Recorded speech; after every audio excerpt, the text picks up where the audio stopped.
नमस्कार मित्रांनो, चालू घडामोडीमध्ये तुम्हाला प्रश्न विचारला जातो जेव्हा जेव्हा कोणतेही राज्य चर्चेमध्ये असतं त्याच्यावर हमखास प्रश्न येतो. लक्षात ठेवायचा आहे.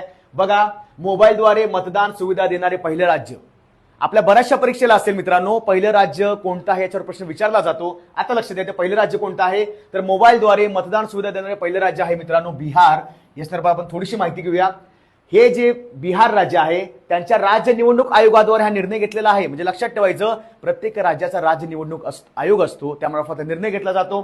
6 नगर परिषद ज्या आहेत त्या क्षेत्रासाठी म्हणजेच पटना असेल, रोहतक असेल व चंपारण असेल हे जिल्हे त्याच्यामध्ये कव्हर होतील.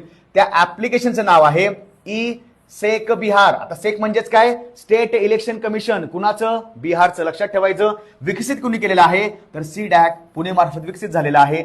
ज्येष्ठ नागरिक म्हणजे 80+ वय वर्ष ज्यांचं असणारं, गर्भवती महिला असतील किंवा अपंग व्यक्ती असतील त्यामार्फत, त्या लोकांच्या मार्फत किंवा त्यांना थोडं सुविधा देण्यासाठी याचा वापर केला जाणार आहे. मग लक्षात ठेवायचं, पहिलं राज्य या संदर्भात खूप जास्त महत्त्वाचं असतं.